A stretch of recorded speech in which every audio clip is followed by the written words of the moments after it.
Moadim les Simcha. On va vraiment faire un petit point du cours du Rav Ginsburg de ce matin. Alors, on a expliqué qu'on est le 4e jour de Sukkot, donc on est déjà dans la deuxième moitié de la fête de Sukkot, donc la joie elle augmente de jour en jour. Et on doit comprendre une chose, c'est qu'est-ce qu'elle a de particulier cette fête de Sukkot, qui est le temps de notre joie. C'est la seule fête où il est mentionné 3 fois le temps de votre joie. Alors que pour Pessah, c'est pas mentionné, et pour Shavuot, c'est une seule fois. On sait que les lettres de Tishri, c'est Réchit, et ça vient du mot Rosh aussi. Et donc on sait que toutes les fêtes de Tishri, c'est ce qui vont nous influencer toute l'année. C'est comme la tête par rapport au corps, c'est l'essence de tout ce qui va se passer dans l'année qu'on vit pendant le mois de Tishri. Donc la première quinzaine de Tishri, c'est les fêtes de Rosh Hashanah et de Yom Kippour, sont des fêtes où on ressent surtout le travail de bas en haut. C'est le travail de Tchouva. C'est quoi le travail de Tchouva? C'est de revenir vers sa source. Et c'est tout le travail de l'homme vers son Créateur. La deuxième partie du mois de Tishri, qui commence donc avec la fête de Sukkot, c'est l'inverse. On va recevoir tout ce travail qu'on a fait pendant la première partie, on l'attire en bas. Et d'ailleurs, on voit que à Rosh Hashanah, on a sonné 100 sonneries de chauffard. Et on voit que le toit de la soukha, qui s'appelle le srar, c'est les feuilles vertes qu'on met sur le toit, et comporte aussi, c'est la gématria de 100. Donc on voit que tout le travail qu'on a fait à Rosh Hashanah, toutes les sonneries, elles se matérialisent dans le toit de la soukha. Et on sait que le toit de la soukha, le srar, c'est la chose la plus importante de la soukha. Il y a une autre allusion aussi qui est faite, c'est que à Yom Kippour, le Kohen Gadol est rentré dans le Kodesh HaKodashim et là, il faisait brûler les Ktoret. Les Ktoret, c'était l'encens qu'on faisait brûler sur le Misbéar, sur l'autel d'Hachem. Et il sortait du Kodesh HaKodashim seulement quand toutes les vapeurs, la fumée, elle envahissait tout le Kodesh HaKodashim. Et donc, ça formait comme un nuage au-dessus du Misbéar. Et ce nuage, il fait référence justement au Srar aussi. C'est-à-dire que tout ce qui s'est matérialisé tout ce qui s'évapore du travail qu'on a fait pendant le Rosh Hashanah et Yom Kippour et pendant les 10 jours de Tchouva, il se matérialise dans cette fumée. Et cette fumée, elle vient au-dessus de la soukha. Et à nous maintenant de l'attirer dans notre vie de tous les jours. Alors, on peut comprendre que donc la soukha, c'est un endroit qui est très particulier, où il y a une lumière très très forte. Mais comment faire pour que ces lumières, elles puissent nous pénétrer pour qu'on puisse les garder? Parce que c'est pas seulement de vivre dans la soukha et de sentir cette grande lumière. D'ailleurs, on sait que l'Admour Haemsaï, dont aujourd'hui c'est le Ushpizim, c'est l'invité, on sait que pendant les 7 jours de Sukkot, tous les jours, on a un invité. Alors, il y a les invités du Zohar, qui sont Abraham, Yitzhak, Yaakov, Moshe, Aaron, etc. Et en même temps, viennent avec eux les Ushpizim de Chassidik, qui commencent par le Baal Shem Tov, le Maggid, l'Admour HaZaken, l'Admour Haemsaï. Et donc aujourd'hui, c'est l'Admour Haemsaï et Moshe Rabbeinu. Et donc l'Admour Haemsaï, c'est lui qui m'a révélé qu'il ne pouvait pas dormir dans la soukha, tellement il y avait une lumière tellement forte, tellement une révélation d'Akadosh Baruch Hu tellement forte que c'est comme si on mettait un projecteur dans les yeux, et donc il ne pouvait pas il pouvait pas dormir dans la soukha. Et donc c'est de là que vient que les Chassidim Chabad ne dorment pas dans la soukha. Alors, une fois qu'on a compris cette lumière, maintenant, comment les intégrer? On sait qu'il y a une autre mitzvah pendant Sukkot, c'est la mitzvah du lulav. Donc, le lendemain matin, le premier jour de Sukkot, on fait la bracha sur un bouquet. Alors, on a les feuilles de dattier, la myrte, le saule et l'étrog. Et on sait que chacune des 4 espèces, elle porte en lui un sujet de hardout, d'union. On sait qu'on n'a pas le temps de détailler, mais on va juste prendre l'exemple du hétrog. On voit que lui, il passe les 4 saisons, il traverse les 4 saisons, c'est-à-dire il traverse tous les changements qu'il peut y avoir dans une année et il est capable d'intégrer ces 4 saisons pour justement mûrir et pour grandir. Et c'est donc un enseignement très très fort. Et donc on voit que ces 4 espèces qui n'ont aucun rapport, mais que chacune elle a cette notion d'ardout, on les réunit ensemble dans la soukha et on les rapproche de notre cœur. Et c'est ça qui matérialise cette ardoute et cette grande lumière qu'il y a dans cette soukha. Il y a encore une autre étape très importante dans la fête de Sukkot, qui a commencé après le Yom Tov. On sait que le lendemain du premier jour de Yom Tov, alors dans le Beth Amikdash, on puisait l'eau de la source de Shiloah et on faisait des libations sur le misbéach, sur le misbéach. On sait que toute l'année, chaque korban était accompagné avec des libations de vin. Mais à Sukkot, ces libations étaient faites avec de l'eau. Et on peut se poser la question, quelle particularité? Pourquoi faire des libations avec de l'eau? Le vin, il a un goût, alors que l'eau, elle n'a pas de goût. Le vin, il donne la simcha, l'eau n'a pas la simcha. Et les Juifs de cette époque, ils ont compris qu'il y avait un enseignement très très fort. Et donc, a commencé cette immense joie de simcha bet hasheva, de la joie de ce puisage de l'eau. Et donc, toute la nuit, on restait réveillés tellement... Il y avait tellement une grande joie qu'on ne pouvait pas aller dormir.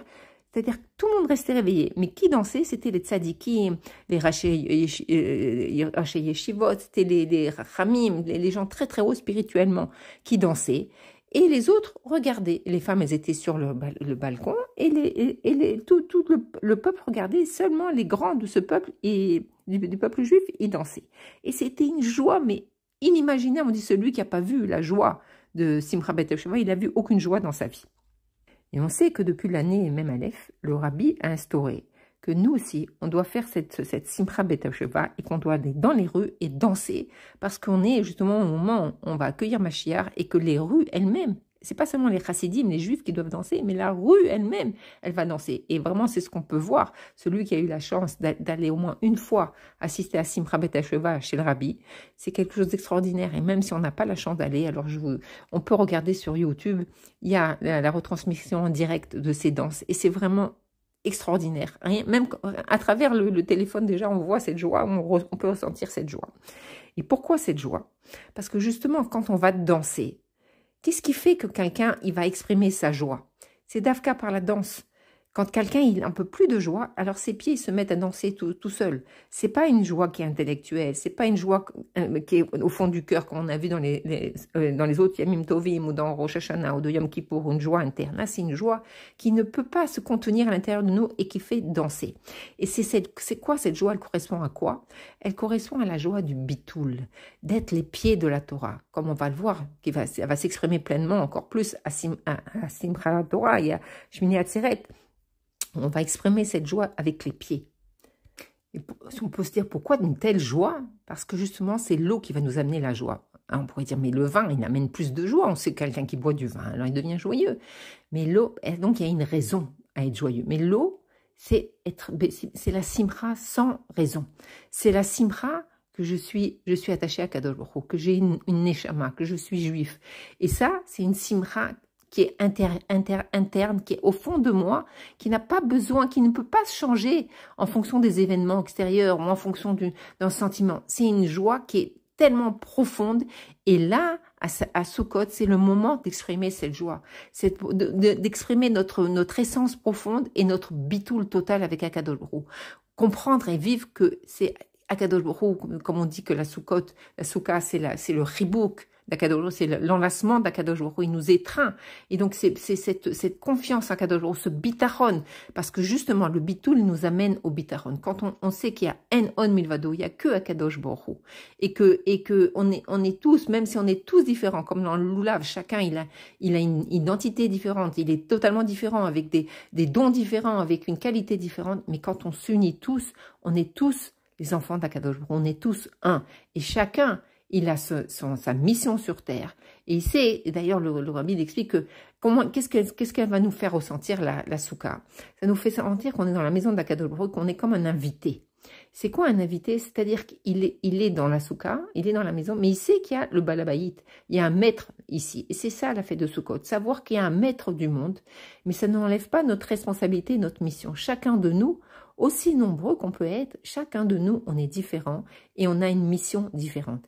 Et cette mission, justement, on la comprend à Sukkot, qu'on a des chemins différents, mais chacun, il vient compléter l'autre, comme le loulav. Et donc, par ça, on comprend qu'on est des invités, c'est-à-dire qu'on a Akadosh Baruch Hu, qui est le maître du monde, et qui nous a donné une mission, et qu'on peut se reposer sur lui aussi, qui va nous aider dans notre mission, il va nous protéger, il va nous permettre d'accomplir cette mission de la meilleure manière possible, quand on va justement se reposer sur lui et avec le plus grand bitoul. Et ça, c'est l'expression de l'eau. L'eau, elle n'a pas de goût, mais c'est elle qui nous donne la vitalité, qui nous donne la vie. Il y a encore une petite Nekuda qu'il a dit, il y a encore beaucoup d'autres choses très profondes, on n'a pas le temps d'exprimer tout ça. Et il a expliqué que le rabbi, je me souviens plus quelle date, il a expliqué que en plus des Ushpizim chassidiques, on commence par le Baal Shem Tov, et chaque jour c'est le Maggid Medrish, l'Admor HaZaken, etc. Le rabbi a expliqué que depuis cette époque-là, donc je crois que c'est en Nounbet, il a expliqué que on peut faire le décompte, on peut parler des Ushpizim d'une autre manière, c'est-à-dire que le premier jour de Sukkot, c'est l'Admor HaZaken, le deuxième jour, c'est l'Admor HaEmsaï, le troisième jour, c'est le Maharash, le Tzemar Tzedek, pardon, et le quatrième jour, comme aujourd'hui, c'est le Rabbi Shmuel. Et justement, aujourd'hui, c'est la Trila Riber, c'est commencer à travailler, comme on l'a dit, a priori, on passe par-dessus. Et c'est ça, à partir d'aujourd'hui, puisqu'on est déjà dans la deuxième moitié de la fête de Sukkot, c'est ressentir que quand on est Meroubar, on est uni avec Akadosh Baruch Hu au-dessus de toute limite. Alors après, on peut l'exprimer justement par nos pieds en dansant, par le loulav, par le fait qu'on est dans la soukha, qu'on est joyeux, et surtout par justement ces danses, et par le fait aussi qu'on va inviter tout juif à venir danser avec nous, on va le faire profiter de la mitzvah du loulav, et on va ressentir cette hardoute. Et d'ailleurs, comme dans la soukha, c'est aussi un sujet de hardoute, qu'on est tous assis dans la soukha. Alors, Bezrat Hashem, qu'aujourd'hui même, Akadosh Baruch Hu, il nous fasse rentrer dans la soukha de la Géoula, Bezrat Hashem, avec tous les Khatoufim qui sont revenus en bonne santé, et tout le peuple juif en bonne santé, et les soldats, et que ça soit vraiment la Géoula Shlema dans le Bet Hamikdash, Bezrat Hashem. Yechi Adonai, nous Morenu Verabenu, Melech HaMashiach, l'Olam Vaed, Shabbat Shalom, Moadim le Simcha.